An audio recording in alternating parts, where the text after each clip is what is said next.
नमस्कार प्यारे बच्चों, स्वागत है आपका हमारी हिंदी में। तो बच्चों, आज हम करेंगे 11वीं कक्षा में जो मैंने आपको कराया था पाठ का सार, नमक का दरोगा। आरओ पुस्तक से पहला पाठ है, उसी पाठ के प्रश्नोत्तर। पाठ का सार आपने अगर नहीं देखा है तो आप दोबारा देख लीजिए, क्योंकि पाठ का सार देखने से आपको लगभग प्रश्नोत्तर समझ में आ ही जाएंगे। अगर फिर भी कोई आपको लगता है किसी तरह का कोई शक या संशय है तो मैं भी आपको प्रश्नोत्तर समझाती हूँ, तो उसे ध्यान से देखिए। तो आइए शुरू करते हैं अभ्यास के प्रश्नोत्तर।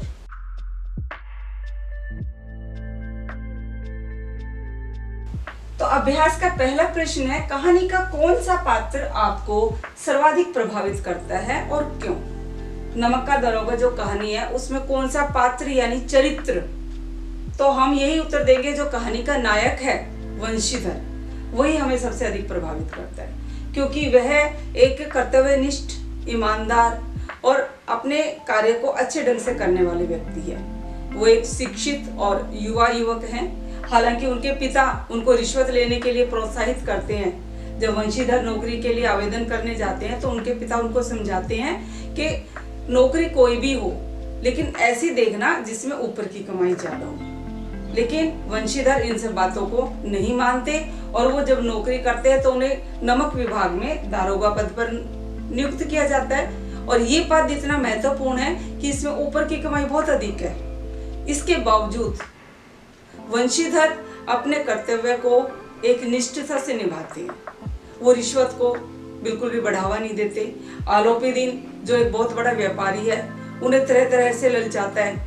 40,000 तक की वो रिश्वत देने के लिए उसके सामने पेशकश करता है, लेकिन वंशीधर बिल्कुल भी अपने कर्तव्य से डगमगाता नहीं है। तो ये एक कमल के समान उभर कर आते हैं। जिस प्रकार कमल कीचड़ में उभरता है, इसी प्रकार वंशीधर के चारों ओर भ्रष्ट रिश्वतखोरी चलती है, लेकिन वंशीधर उनसे प्रभावित ना होकर अपने कर्तव्य पर अडिग रहता है। इसीलिए हमें इस कहानी में जो सबसे अधिक प्रभावित करता है वो पात्र है वंशीधर। प्रश्न नंबर 2 है, नमक का दरोगा कहानी में पंडित आलोपी दीन के व्यक्तित्व के कौन से 2 पहलू यानी कि पक्ष उभर कर आते हैं? यहाँ पंडित आलोपी दीन कौन है? नमक का बहुत बड़ा व्यापारी। उनके व्यक्तित्व यानी कि उनके जो चरित्र के 2 पक्ष उभर कर आए हैं, यानी कि एक शुभ पक्ष है, एक अशुभ, अर्थात एक अच्छाई है उनमें और एक बुराई है। तो पहले हम अशुभ पक्ष की बात करते हैं। अशुभ मैंने जो उनकी कमी है, उसमें क्या थे? ये बहुत बड़े व्यापारी हैं, रिश्वतखोर हैं, भ्रष्टाचारी हैं, पैसे पर इनको बहुत घमंड है। ये कर्मचारियों को रिश्वत दे देकर अपने सही गलत सभी कार्यों को अच्छे से करवा लेते हैं और दूसरे कर्मचारियों को भी रिश्वत में लिप्त कर लेते हैं। वंशीधर जब उनकी गाड़ियां रोकते हैं नमक की, तो वो उनको भी रिश्वत की पेशकश करते हैं और प्रयास करते हैं कि वो रिश्वत लेकर उनके सारे गैरकानूनी काम है उनको करने दें। वो पैसे पर बहुत घमंड करते हैं। पंडित जो वंशीधर है, पंडित आलोपी दीन को जब गिरफ्तार कर लेते हैं, जब मुकदमा चलता है उनका, तो भी वो पैसे के बल पर उस मुकदमे को जीत लेते हैं। तो ये उनका अशुभ पक्ष है। लेकिन कहानी के अंत में पंडित आलोपी दीन का एक शुभ पक्ष भी आया है। वो क्या है?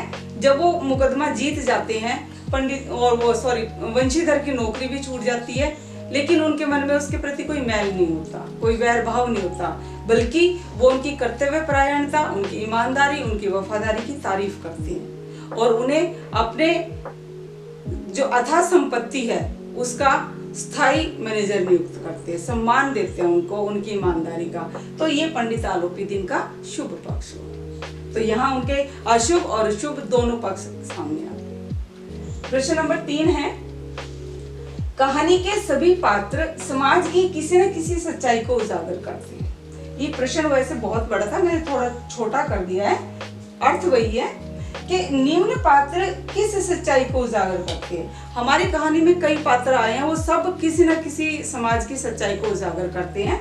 तो यहाँ ये 3 पात्र दिए हैं, इनके बारे में बताना है कि ये समाज की कौन सी सच्चाई को उजागर करते हैं। पहला है वृद्ध मुंशी। वृद्ध मुंशी कौन थे? वंशीधर के पिता। तो ये समाज में एक भ्रष्ट चरित्र का परिचय देते हैं। एक ऐसे व्यक्ति का परिचय देते हैं जो रिश्वतखोरी को बढ़ावा देते हैं। ये अपने पुत्र वंशीधर को यही परामर्श देते हैं जब वो नौकरी के लिए जाते हैं कि ओहदे की चिंता मत करना, ओहदा चाहे छोटा हो या बड़ा हो, पर ऐसा देखना जिसमें ऊपर की कमाई ज्यादा हो। समाज में आज भी ऐसे बहुत से लोग हैं जो अपने बच्चों को रिश्वत लेने के लिए प्रोत्साहित करते हैं। तो वृद्ध मुंशी एक भ्रष्ट चरित्र का परिचय दे रहे हैं हमें इस पाठ में। दूसरा है वकील। वकील का लक्ष्य क्या होना चाहिए कि वो कानूनी कार्य है उनके लिए लड़े, गैर कानूनी काम को बढ़ावा ना दे। लेकिन यहाँ पर वकील कैसे दिखाए गए? वो कानूनी और गैर कानूनी काम की कोई परवाह नहीं करते, केवल उनका लक्ष्य ये होता है पैसा कमाना। जब से अंग्रेज सरकार ने नमक पर कर लगाया है तब से वकीलों की किस बात में दौड़ लगी हुई थी कि वो नमक विभाग में जाके दरोगा के पद पर नियुक्त हो जाए। उन्हें इस बात की कोई परवाह नहीं है कि न्याय जीत रहा है या हार रहा है, उन्हें सिर्फ अपने स्वार्थ से मतलब है, उन्हें पैसे से मतलब है। तो ये एक भ्रष्ट वकील का ही परिचय देते हैं। तीसरा है हमारा यहाँ शहर की भीड़। शहर की भीड़ तमाशबीनों की प्रस्तुति करते हैं। शहर की भीड़ हमेशा से ही ऐसी मानी जाती है, वो तमाशा देखने वाली होती है। चाहे अगर पहले देखो पंडित आलोपीदीन को वंशीधर गिरफ्तार करते हैं तो वो एक नामी व्यक्ति है, प्रसिद्ध व्यक्ति है, उसकी अच्छे पैठ है, अंग्रेजों में भी अधिकारियों से भी पहचान है, सब जानते हैं, एक गिना चुना नामचीन व्यक्ति है वो। लेकिन जैसे ही उसको शहर की भीड़ को पता लगती है तो तमाशा देखने के लिए वहाँ सब इकट्ठे हो जाते हैं और उस पर तरह तरह के आरोप लगाते हैं। वो किसी को नीचा दिखाने में पीछे नहीं हटती, चाहे खुद उनमें 100 कमियां हो, लेकिन जब वो किसी व्यक्ति के बारे में बोलती हैं तो इसके बारे में नहीं सोचती कि वो सही बोल रही है या गलत बोल रही है। उसके बाद जब आलोपीदीन मुकदमा जीत जाता है तो वो उल्टा किस पर आरोप लगाना शुरू कर देते हैं? वंशीधर पर। उसके बारे में उल्टा सीधा बोलना शुरू कर देते हैं। तो यहाँ पर जो शहर की भीड़ है वो किसकी सच्चाई दिखा रही है? तमाशबीन की। जो शहर की भीड़ होती है वो तमाशबीन के रूप में यहाँ परिचित होती है। प्रश्न नंबर 4 में कुछ पंक्तियां दी हुई है, गद्यांश दिया हुआ है जो कि मैं पूरा लिख नहीं पाई हूँ जगह की कमी के कारण। मैं आपको बताती हूँ गद्यांश क्या है। नौकरी में ओहदे की ओर ध्यान मत देना, काम ऐसा ढूंढना जिसमें ऊपर की आय हो।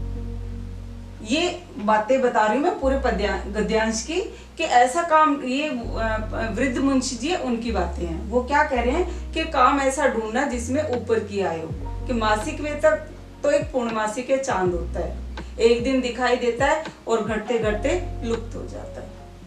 मासिक वेतन व्यक्ति के द्वारा निर्मित है, इसलिए उसमें वृद्धि नहीं होती। जो ऊपर की कमाई है वो तो एक बहते हुए स्रोत की तरह है जिसमें बरकती होती है। और तुम स्वयं विद्वान हो, तुम्हें क्या समझा।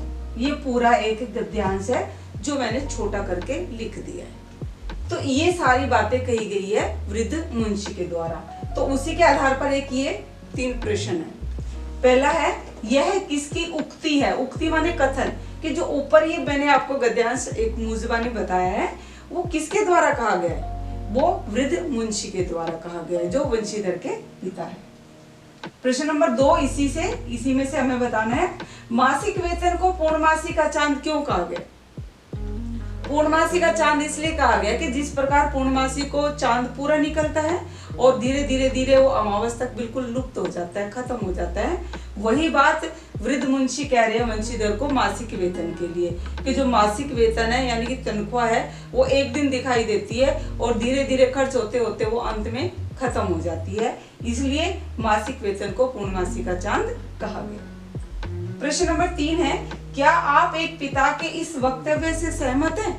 अर्थात एक पिता, जो ये बातें, ये जो पूरा पद्य है मैं पूरा लिख नहीं पाई हूँ बेटा, ये एक पिता शिक्षा दे रहे हैं अपने पुत्र को समझाते हुए कि आपको क्या करना चाहिए क्या नहीं चाहिए। उसी से संबंधित ये प्रश्न है कि क्या आप एक पिता के इस वक्तव्य से सहमत हैं?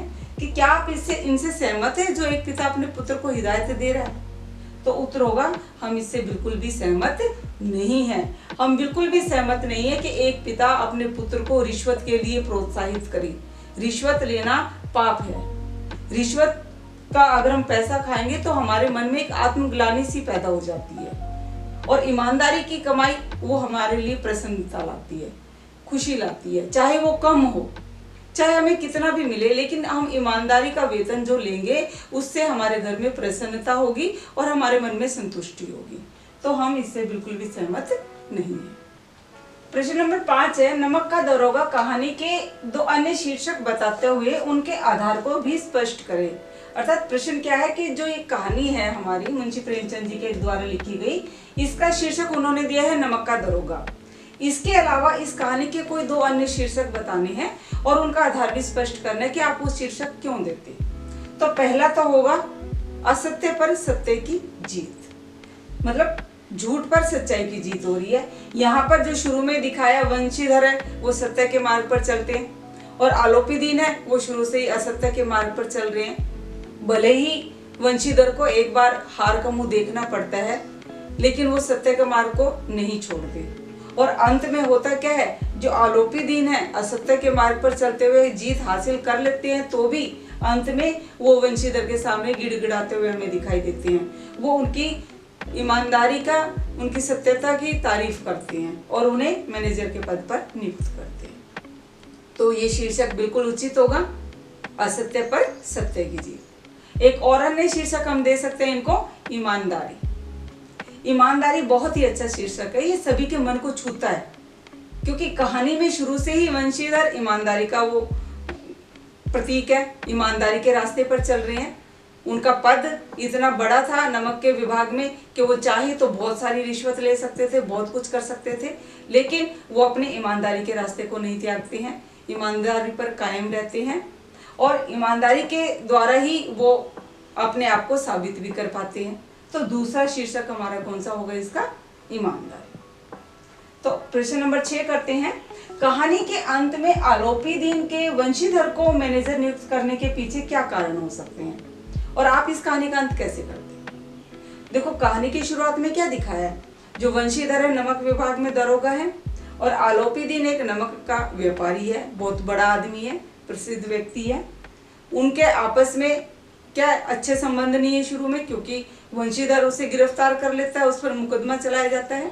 हालांकि आलोपी दीन पैसे के दम पर, लक्ष्मी के बलबूते पर वो मुकदमा जीत जाता है, लेकिन अंत में क्या दिखाया है कि पंडित आलोपी दीन वंशीधर के घर आते हैं स्वयं चलकर, क्योंकि वंशीधर की नौकरी छूट जाती है, क्योंकि उन्होंने उनके खिलाफ का वो किया था मुकदमा, तो वो उसका विपरीत प्रभाव पड़ता है उनकी नौकरी पर और उनको नौकरी से हटा दिया जाता है।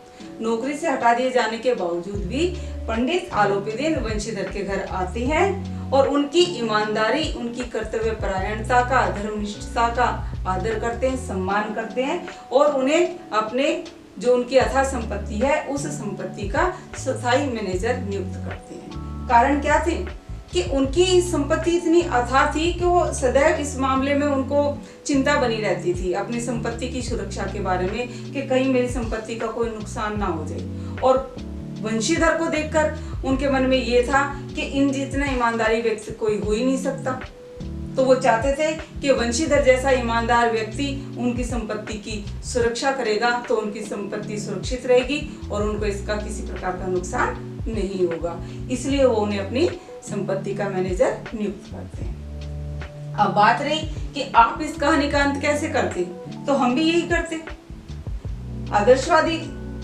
आदर्शोन्मुख, यथार्थवादी। वास्तविकता भी है लेकिन आदर्श भी होना चाहिए, हमें अंत में सच्चाई की जीत ही दिखानी चाहिए थी। आलोपी दीन बेशक कितने ही भ्रष्ट और रिश्वत देने वाले व्यक्ति था, लेकिन अंत में उन्होंने सम्मान किया वंशीधर की ईमानदारी की, उनकी कर्तव्य निष्ठा की। तो हम भी इस कहानी का अंत इसी प्रकार करते हैं। तो बच्चों, ये तो थे हमारा पाठ नमक का दरोगा जो 11वीं कक्षा का है, उसके अभ्यास के प्रश्नोत्तर। आशा करती हूँ आपको अच्छे से समझ में आ गए होंगे। अगर वीडियो आपको पसंद आई है तो लाइक कीजिए और कमेंट कीजिए, और साथ ही आपको मैं विशेष आग्रह करना चाहूंगी कि हमारे हिंदी चैनल को सब्सक्राइब कीजिए। धन्यवाद।